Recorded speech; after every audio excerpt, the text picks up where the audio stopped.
మాజీ మంత్రి doctor Seediri Appalaraju arrest నేపథ్యంలో శ్రీకాకుళం జిల్లా వ్యాప్తంగా ఉద్రిక్త పరిస్థితులు నెలకొన్నాయి. పార్టీ నాయకులు, కార్యకర్తల పర్యటనలపై పోలీసులు అడుగడుగునా ఆంక్షలు విధిస్తున్నారు. అప్పలరాజును పరామర్శించేందుకు పలాసకు బయలుదేరిన వైఎస్ఆర్ కాంగ్రెస్ పార్టీ జిల్లా అధ్యక్షుడు, మాజీ ఉప ముఖ్యమంత్రి ధర్మాన కృష్ణదాస్ ను నర్సన్నపేట వద్ద పోలీసులు అడ్డుకున్నారు. అనంతరం కాశీబుగ్గ పోలీస్ స్టేషన్ కు చేరుకున్న ధర్మాన కృష్ణదాస్ కు స్టేషన్లోకి వెళ్లేందుకు పోలీసులు అనుమతి ఇవ్వలేదు. దీంతో స్టేషన్ పరిసరాల్లో ఉద్రిక్త పరిస్థితులు నెలకొన్నాయి. భారీగా పోలీసు బలగాలు మోహరించగా పోలీసుల తీరుపై వైఎస్ఆర్సీపీ నేతలు మండిపడుతున్నారు. దీనిపై మరింత సమాచారం మా ప్రతినిధి సునీల్ అందిస్తారు. మాజీ మంత్రి వైఎస్ఆర్సీపీ సీనియర్ నేత సీదిరి అప్పలరాజు అరెస్టు నేపథ్యంలో పోలీస్ స్టేషన్ వద్దకు వచ్చిన అయితే వైఎస్ఆర్ కాంగ్రెస్ పార్టీ జిల్లా అధ్యక్షులు, మాజీ మంత్రి, మాజీ డిప్యూటీ సీఎం ధర్మాన కృష్ణదాస్ను కూడా పోలీసులు అడ్డుకున్నారు. అయితే పోలీస్ స్టేషన్ పరిసర ప్రాంతాల్లో కూడా ఉండేందుకు అనుమతి లేదంటూ ఆంక్షలు విధించిన పరిస్థితి. ఈ నేపథ్యంలో కృష్ణదాస్ మనతో ఉన్నారు, ఆయనతో మాట్లాడదాం. సార్ చెప్పండి, పోలీసు ఆంక్షలను ఏ విధంగా చూస్తారు? అప్పలరాజు అరెస్ట్ ఏ విధంగా చూస్తారు? ఇది చాలా దురదృష్టకరం. ఇది రాష్ట్రంలో కూటమి ప్రభుత్వం చంద్రబాబు నాయకత్వం ఏర్పడినప్పటి నుంచి కూడా గడిచిన 2 సంవత్సరాలు కూడా చాలా అన్యాయమైనటువంటి పాలన రాష్ట్రంలో జరుగుతోంది.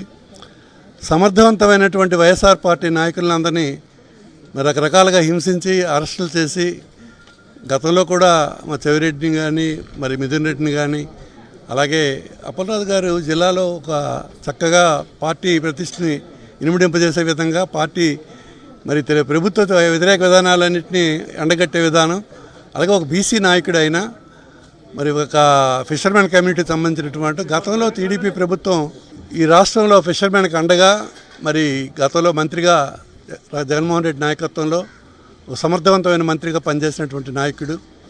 ఈ ప్రాంత బీసీలకు కానీ, అలాగే ఫిషర్మెన్కి కానీ పెద్ద ఎత్తున అన్ని రకాలుగా వాళ్ళకి అండగా ఉండేటటువంటి నాయకుడు.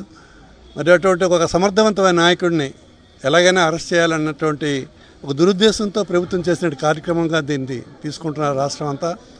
అనేక మంది రాష్ట్ర నలుమూలల నుంచి కూడా నాకు ఫోన్లు చేయడం జరుగుతుంది.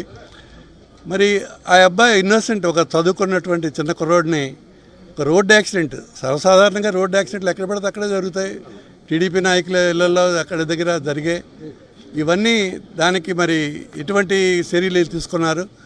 మరి సాక్షి ఒక అమాయకుడైన కుర్రోడిని అరెస్ట్ చేయడం ఎంతవరకు న్యాయం? రోడ్డు యాక్సిడెంట్ని ఒక మర్డర్ కేసుగా చిత్రీకరించడం, మరి అలాగే గౌరవ మా సహచర మంత్రివర్యుల్ని అరెస్ట్ చేయడం, ఇదంతా కూడా చాలా దురదృష్టకరమైన సంఘటనలు.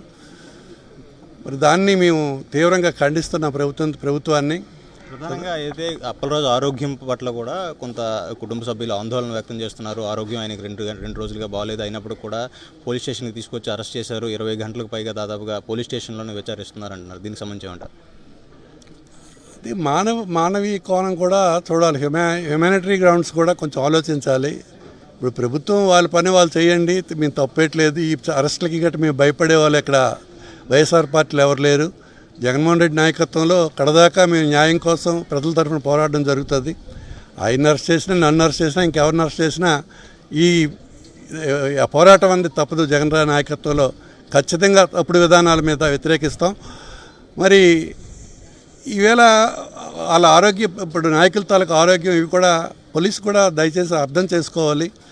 మరి ఊరికనే ఇబ్బంది పెట్టి, మరి ఈవేళ ప్రభుత్వం వాళ్ళది ఉంటుంది, రేపు ప్రభుత్వం మాది వస్తుంది. పెద్ద ఎత్తున రాష్ట్ర వ్యాప్తంగా కూడా మరి దీన్ని వ్యతిరేకించడం జరుగుతోంది. మరి కనీసం భార్య పిల్లల్ని కూడా పోలీసులు వాళ్ళకి అనుమతించి కానీ చూడనివ్వకుండా, మాట్లాడనివ్వకుండా, అంత అవసరం ఏముంది? ఏమైనా మర్డర్లు చేస్తారా, లేకపోతే ఏమైనా దొంగతనాలు చేస్తారా, లూటీలు చేస్తారా? అన్ఎక్స్పెక్టెడ్గా జరిగిన యాక్సిడెంట్ ఇటువంటి సహజంగా అన్ని దగ్గర జరుగుతూనే ఉంటుంటాయి. మరి అటువంటిది సర్వసాధారణమైన ఒక చిన్న విషయాన్ని దాన్ని పక్కదోవ పెట్టి రోడ్డు యాక్సిడెంట్ని తీసుకొచ్చి మర్డర్ కేసుకొని చూపించి వారి ఫ్యామిలీని కూడా ఇబ్బంది పెట్టి అప్పలరాజు గారిని కూడా అరెస్ట్ చేసి, ఇదంతా అన్యాయమైనటువంటి పద్ధతులు. ఇవన్నీ దీనికి పెద్ద మూల్యం ప్రభుత్వం చెల్లించుకోవాల్సి వస్తుంది. ప్రజాభిప్రాయం దీనికి వ్యతిరేకంగా ఉంది వాళ్ళ నిర్ణయాలకి.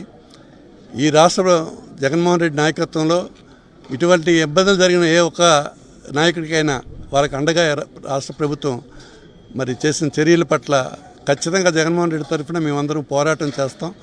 ఈ జిల్లాలో వైఎస్ఆర్ పార్టీ నాయకులందరూ కూడా అప్పలరాజు గారికి సంఘీభావం తెలియజేస్తున్నారు. అందరూ కూడా బయలుదేరారు, చాలామందికి అడ్డుకోవడం జరిగింది. ఏదేమైనా ఒకసారి కుటుంబ సభ్యులైనా పరామర్శించాలని మేము వచ్చాము.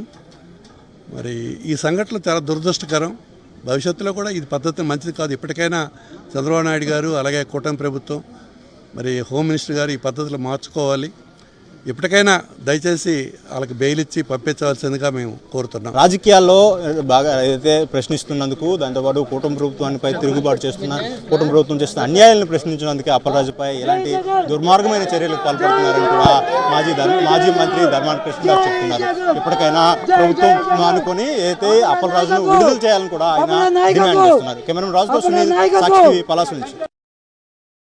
మరిన్ని అప్డేట్స్ కోసం ఛానల్ ను సబ్స్క్రైబ్ చేయండి. నోటిఫికేషన్స్ కోసం బెల్ ఐకాన్ పై క్లిక్ చేయండి.